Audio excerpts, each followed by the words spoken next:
এখন তাদের সমস্যা হচ্ছে এটা তো কাগজ, এটা তো কালি, তো আল্লাহর বাণী কই? আসলে কালাম এমন এক জিনিস যেটা সরাসরি কালামের কি হয় না, উজুদ উজুদ কথার উজুদ খারেজি আসে না। কথার উজুদ খারেজি হয় কলম দিয়ে লেখা হয়, মানে উজুদ কোনোটা আপনি কোনো দেখায় ধরে দেখাতে পারেন না। কিন্তু এটাতে কথাতে কোনো সন্দেহ না, আমি যে কথা বলতেছি এটা কথাই, এমন নয় যে এটা কথা না। আল্লাহটাও কথা, কিন্তু আল্লাহটা জিবরিলের মাধ্যমে পাঠিয়েছেন মোহাম্মদ সাল্লাল্লাহু আলাইহি ওয়াসাল্লামের কাছে। এই নয় যে অনেকে বলে থাকে যে, নাউযুবিল্লাহ, অনেকে বলে থাকে আল্লাহ তাআলা তিনি নাজিল করেছেন বাইতুল ইজ্জাতে, সেখান থেকে জিবরিল আনি মোহাম্মদ সাল্লাল্লাহু আলাইহি ওয়াসাল্লামের কাছে পৌঁছে দিয়েছেন। এই কথা বললে ইমান থাকবে না, বরং প্রত্যেকটি আয়াত আল্লাহ তাআলা বলেছেন, জিবরিল শুনেছেন, তিনি এসে মোহাম্মদ রাসূলুল্লাহ সাল্লাল্লাহু আলাইহি ওয়াসাল্লামের কাছে পৌঁছে দিয়েছেন। এবং মোহাম্মদ রাসূলুল্লাহ সাল্লাল্লাহু আলাইহি ওয়াসাল্লামকে শিখিয়েছেন। মোহাম্মদ রাসূলুল্লাহ সাল্লাল্লাহু আলাইহি ওয়াসাল্লাম প্রথম কোরআন শিখার পর মুআলাজা করতেন। কীভাবে মুআলাজা করতেন? বেশি বেশি যেন ভুলে না যান, তারপর পড়তে থাকতেন। আল্লাহ তাআলা আয়াত নাযিল করলেন, লা তুহাররিক বিহি লিসানাকা লিতা'জালা বিহি ইন্না আলাইনা জামআহু ওয়া কুরআনা ওয়া ইযা ক্বারা'নাহু ফাত্তাবি' কুরআনা থুম্মা ইন্না আলাইনা বায়ানা। কি না, কোরআন যদি না হয়, আল্লাহ বলছে এটা কোরআন, এটা জমা করছে আড়াই রাখা কোরআন না, এইটা কোরআন না। কোরআন কোথায়? কোরআন হচ্ছে কালামে নফসি। কালামে নফসির বেদাত সর্বপ্রথম বলেছে ইবনে কুল্লাব, আব্দুল্লাহ ইবনে সাঈদ ইবনে কুল্লাব। এরা কেউ কোনোদিন কালামে নফসির কথা বলে নাই। এরপরে এটা চালু হয়েছে আশারি মাতুরিদি গোষ্ঠীর মধ্যে, কারণ এটার মধ্যে তারা সমাধান পাইছে। কিন্তু এই সমাধান হইলে মুতাজিলাদের সাথে কোনো ঝগড়া হয় না। এই জন্য বুঝতে দিল, মুতাজিলারা এই কোরআনকে মাখলুক বলে, সৃষ্ট বলে, আর আশারি মাতুরিদিরা আল্লাহর কাছে থাকা কোরআনকে অসৃষ্ট বলে।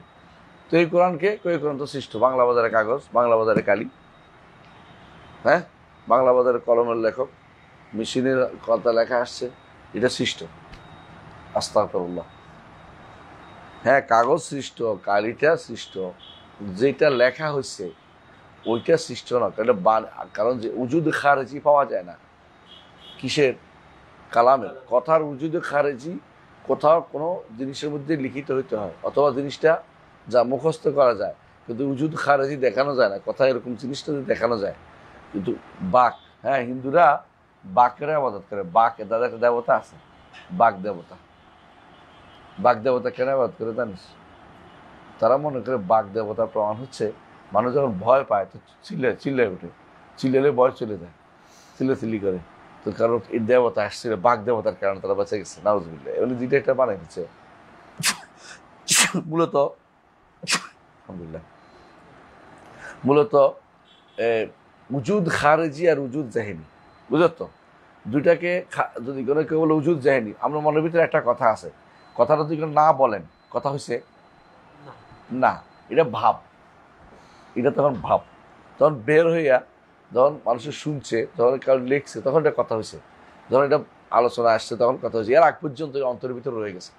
ধর আমি মনে মনে সিদ্ধান্ত নিয়েছি যে আজকে পড়াবো, তো বলি নাই কাউকে, আপনি বুঝে গেছেন, বুঝবেন না। তো এখন তো কেউ বলে যে আমরা বুঝে গেছি আপনার কথা দিয়ে, তাহলে কথা দিয়ে বুঝছে। যদি বলে আপনি কাছে গেছিলাম বুঝে গেছি, মিথ্যা কথা বলছে, বুঝা যায় না। একজন আশারি এক ইমামের কাছে এসে বলছে আপনি আমাদেরকে দাওয়াত দেন। তো বলতেছে হয়ে গেছে। বলে কি হয়ে গেছে? বলে মনে মনে কথা হয়ে গেছে, আপনি দাওয়াত পাইছেন। বলে আমি তো কিছু শুনি নাই। কিন্তু সেই তো আপনি তো এতক্ষণ বলছেন যে মনে মনে থাকলে কথা বলা হয় না। তা আমারটা, আল্লাহরটা হইলেও কেমন, আর আমারটা কেমন না হইলো? আমারটা তো হইলে হওয়ার কথা ছিল। মনে মনে আপনার সব খাইয়ে ফেলেন, মনে মনে সব করে, আমার দ্বারা আর কিছু কথা বলার দরকার নেই। আর আমাদের এটা কিছু মানুষ আছে যারা না বুঝে কথাগুলি বলে। মনে মনে থাকলে এটা কথা হয় না, মনে মনে যতক্ষণ থাকে ততক্ষণ ভাব থাকে, এটা বের নেওয়া পর্যন্ত কথা হয় না কোনোদিন। কথা বুঝতে পারছি? হ্যাঁ, মনের ভিতরে তসবির হয়, মনের ভিতরে নির্ধারিত হয়, মানে একটা আলোচনা হয় মনের ভিতরে, কিন্তু এটা বের নেওয়া পর্যন্ত কথা হিসেবে ব্যবহৃত হয় না। এই জন্য কালাম বলা হয়। কালাম শব্দের অর্থ হচ্ছে যেটা আঘাত করে, কথাটা শব্দ করে সেটা। এদের নিকট, ইয়াদের আশারি মাতুরিদের নিকট আল্লাহর বাণীর কোনো কি থাকবে না, শব্দ থাকবে পারে না। শব্দ বলতে বর্ণ বুঝাচ্ছি। আল্লাহর বাণীর কোনো বর্ণ থাকবে না, এক। দ্বিতীয়ত আল্লাহর বাণীর কোনো আওয়াজ থাকতে পারবে না। আল্লাহর বাণীর কোনো বর্ণ থাকবে না, আওয়াজও থাকবে। আওয়াজ বুঝেন তো? সাউথ, হারফ ও সাউথ। তো আল্লাহর বাণীর কোনো হরফ থাকবে না, আওয়াজ থাকবে না। এটা কোন বাণী রে ভাই? এরকম বাণী কি কেউ শুনছে? এরকম বাণী দিয়ে এটা আল্লাহর বাণী দিয়ে এটা থাকবে না, এটা দলিল দেখি একম। হ্যাঁ, বলতে পারো যে এটা কামাই এলিকুবি জালালি বললে তো হবে না। এটা জিনিসটা আল্লাহ বলছে কিনা তাহলে মানতাম, রাসূল বলছে কিনা মানতাম। তোমার নিজের পক্ষ থেকে জোর করে বলছে কেন? এটা তো কোথাও বলা হয়নি। আল্লাহ বাণী দিয়ে শোনা যাবে, এটা আল্লাহ বলতেছে। আল্লাহর বাণী আমাদের কাছে আছে, এটা বলতেছে। রাসূল বলতেছেন আল্লাহর বাণী, আর তুমি বলতেছ ক্বাল আল্লাহ। সাহাবায়ে কেরাম বলছে ক্বাল আল্লাহ, ক্বাল রাসূলুল্লাহ সাল্লাল্লাহু আলাইহি ওয়াসাল্লাম বলছেন, ক্বাল আল্লাহ আযজা ওয়া জাল্লা, আল্লাহ তাআলা বলছেন। আর তুমি বলে যে আল্লাহর বাণী শোনা যায় না। এবং তারা আল্লাহর বাণী বলে এটা লিখছে, আল্লাহর বাণী। এবং কালাম রব্বি বলে সলফে সালিহিন কোরআনে কারীমকে অনেকে কি করতেন, চোখে লাগাইতেন, মুখে লাগাইতেন, আনন্দের আতিশয্যে। আমি এটা সুন্নত বলতেছি না, এটা হলো আনন্দের আতিশয্যে, আল্লাহর বাণী। আল্লাহর বাণী কিন্তু আবার অনেক সুন্নত মনে করে চুমু দিয়ে বসে রাখেন না। মানে বলতেছি এটা যে তারা যেটা কালাম রব্বি, আমার রবের কথা বলতেন কোরআনে কারীমকে, নিঃসন্দেহে কোরআনে কারীম আল্লাহর বাণী সমূহের একটি বাণী। আল্লাহর বাণীর কোনো অভাব নাই। আল্লাহ নিজে বলেছেন ওয়ালা আন্না মা ফিল আরদি মিন শাজারাতিন আখলামুন ওয়াল বাহরু ইয়ামুদ্দু মিন বা'দি সাব'াতি আবহুরিন মা নাফিদাত কালিমাতুল্লাহ। আল্লাহর বাণীর কোনো শেষ করতে পারবে না। 7 সমুদ্র 13 নদী একত্র হইল, গাছ হইল, আল্লাহর বাণী লিখে কেউ শেষ করতে পারবে না। তাহলে বোঝা গেল যে আল্লাহর বাণী এত বেশি যে কেউ শেষ করতে পারবে না, লেখেও শেষ করতে পারবে না। কেন শেষ করবে? কি আমাদের জন্য যেটা পাঠাইছেন গায়দুম